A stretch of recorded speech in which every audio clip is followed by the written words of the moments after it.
Good evening, ladies and gentlemen. Richard Wolf here with the Evangeline Toastmasters.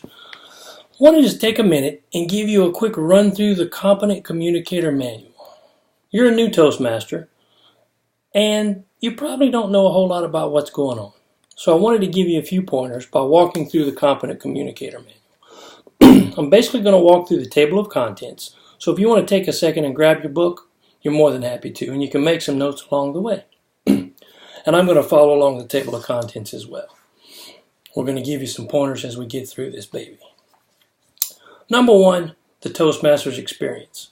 That's a great place to start. It gives you a little foundation of Toastmasters and what you can look forward to in our club meetings, as well as what's going to happen in the book. Your first speech is the icebreaker. Now, you know what? You might have already given this one already. But if not, take some time and put some thought into how do you want to tell us about yourself. We all have some things we may not want to share. Hey, and that's fine. And on the other side, you might want to be a little vulnerable right here and show us some things about you that'll really connect us to you.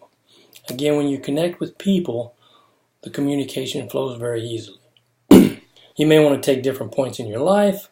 My personal story and my icebreaker, I used mentors from when I was a teenager, when I was into the work field and just started off in my career. And then again, when I changed careers to move into the sales industry. 3 different mentors and how they kind of helped me change my life and grow my own experiences. But again, do whatever you want, but those are just some ideas. Speech number 2 is organize your speech. This is basic, simply just setting up an outline for your speech. As you probably know already, the old saying goes, you want to tell them what you're going to tell them, introduction. You're going to tell them, that's the body, and then you're going to tell them what you told them, the conclusion. Those are the basic 3 parts of the speech. Now, you can craft that in a lot of different ways, and you can go about writing your speech in a couple of different ways. I'm not going to steal the thunder of another gentleman that's going to give you some more specifics about crafting your speech. So look forward to that one because it's going to be a good one. So number 3, get to the point. Well, now you're going to craft it a little more specifically about how am I going to make my point in my speech. Every time you give a speech, whether it's to one person in a presentation, maybe you're in sales and you want to try and sell them something in particular, or am I talking to a group of 5 or 10 people that I'm trying to get them to let me come into their business and maybe work with them on consulting, human resources, any of these things. I need to be able to craft my speech so that I can get my point across and really sell them on my idea. Here's a quick point too. There's a lot of people out there that thinks Toastmasters isn't for them. Well, I beg to differ. Simply because in Toastmasters, everybody learns how to communicate. And whether I'm communicating with my son or my daughter, my wife, or anybody in between, co-worker, boss, I'm selling people on my ideas. Plain and simple. So everybody needs what we can help them. So get to the point. How do I sell my neighbor on something I want them to help me with? This can help you do it. Number 4. This next one is how to say it. This one's going to get a little more specific into using rhetorical devices, trying to get rid of any kind of jargon or unnecessary words and using good grammar. So again, you're going to focus a little bit more on the structure of your sentences and how you say things. Here in Louisiana, we tend to slang a little bit, get a little Cajun on things. So you may want to tailor that down. And it might be great for some audiences. But in general, you want to keep that in mind. How to say it. Now, we're right at the middle of the book. Oh, I'm lying. Project 5, your body speaks. This is fun because now it's gesturing. How do I use my hands to make a point? How do I point over here to make them think I'm talking about something that's coming at me in the sky? Or do I need to move across the stage or my speaking area to make a point? So body gesturing is very, very fun. You can have a lot of fun with this. Oh, quick point. I didn't say this earlier, but I need to now for sure. Every project has an evaluation at the end, and this is where you get critique from other Toastmasters that have a little more experience to help you become better at what you're doing. I always advise to go in and take a look at your evaluation form. See what they're going to be looking for you at, and see what they're going to be evaluating you on. That way you can have a head start to make sure you cover these things. If you miss them, no big deal, but at least you're kind of getting yourself off on the right foot. Right in the middle of the book, you have an evaluate your progress form where you're basically going to give yourself a little quick evaluation on where was I when I started, where am I now, what are my key points I might need to work on going forward. Now, vocal variety. This is one I have a challenge with because I tend to be a little monotone in my speeches. I have learned to raise my voice if I need to make a better point, tone it down a little bit, speak softer if I'm trying to make a good point, or it's a little more tender, so to speak. So this is a great one. Along with that is maybe facial expressions. I need to make sure they know what I'm talking about, or I need to tell them the mood at the point in my story that I'm telling them right now. 7, research your topic. This is when you can basically come and pick a topic that maybe you've been wanting to talk about and don't know a lot about it. Well, now you're going to go in and dig in deeper, collect some information, and you're going to support the points that you want to get across. Maybe use some illustrations or stories to get them to bring the audience into what you want to say. Number 8, get comfortable with visual aids. Now, this is not a disease or sickness, so don't get scared right here. This is simply using different props. Maybe it's a pen. As a quick side note with my Sharpie here, we always want to try to stay away from notes, but in the early periods, and myself, I still use notes, probably more than I should. I get me a nice clean white piece of paper, and I write my notes, maybe just points that I want to remember on it.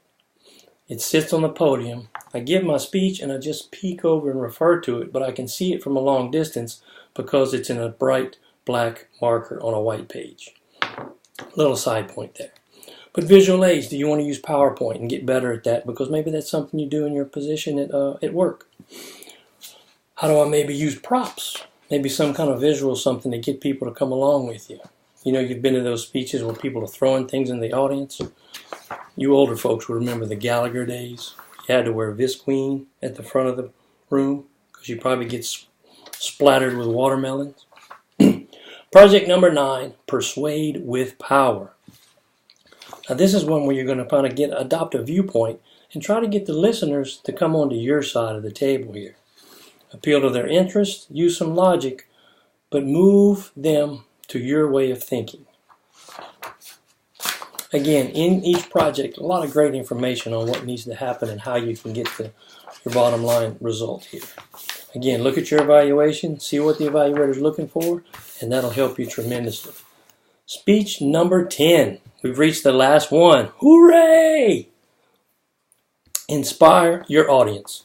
This one's an 8 to 10 minute speech, so a little more preparation will probably be needed here. You want to appeal to their noble motives, challenging the audience to achieve a higher level of beliefs or achievements.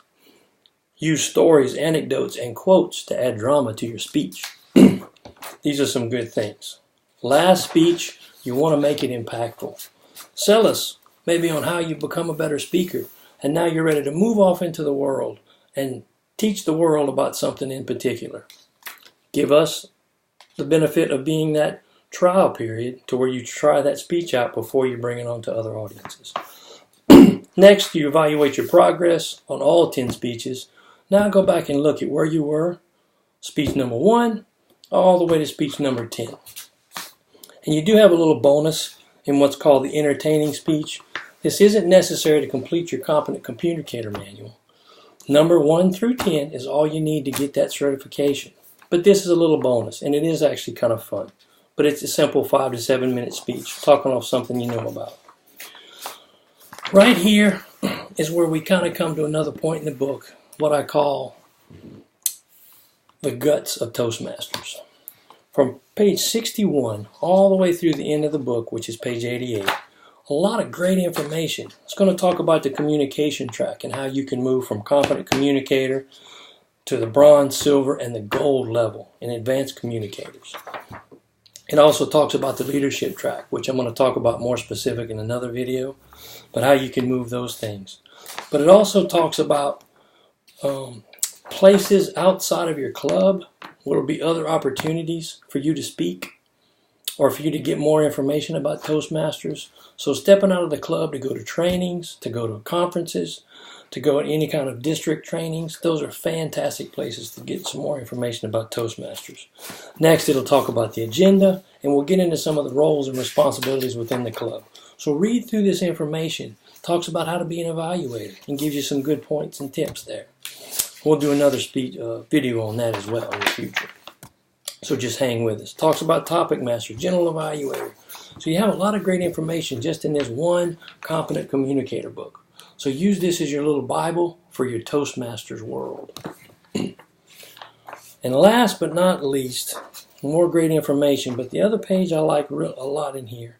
It talks about how to introduce yourself, how to thank your speaker, and even about how to be a good Toastmaster. But the back 2 pages is a project completion form. Put in your titles of your speeches, the dates you give them, and the Vice President of Education of your club will sign off for you. Once you've completed all 10, you turn them in, you get a certificate. We'll even send a little note to your boss, if you like, to let them know what you've accomplished. And then the last page, this shows now you get to put 2 more manuals from this list of manuals. So now I can get specific. Do I want to really learn how to be a persuasive speaker? We have a book for that. 5 more speeches to move you to the next level, Advanced Communicator Bronze. Do I want to do more stuff about public relations? Have one for that. Storytelling, communicating on video, technical presentations. Maybe you're an engineer and these are the kind of things you need to do, is be something more technical. And also humorously speaking. But we have about 16 manuals to choose from. So some fantastic information to really put you on a path of where you want to go. And that's it. A little page for notes in the back. But use this book, dog-ear it, highlight it, scratch through it, make it a used book. Because Toastmasters is a journey. It's not necessarily a destination. But in the past 4.5 years I've been with Toastmasters, both the communication side and the leadership side has helped me tremendously in my career and in my relationships outside of work as well. So dig in, have some fun. At all costs, have fun. Don't take yourself too serious and don't be too tough on yourself. And here's one last thing. On the evaluations that you're getting in the club, sometimes some people may not give you what you feel like is a true interpretation of your speech. Maybe you feel like you did better than that, or maybe you felt like they're being super nice. Either way, take the information that they're giving you, work on the couple of points they might have mentioned that you need to do better on, and lastly, seek outside information from other Toastmasters as well. Just because you had one evaluator doesn't mean you can't get information from anybody else. So, thanks so much for listening. Have a great night, and we'll talk to you soon.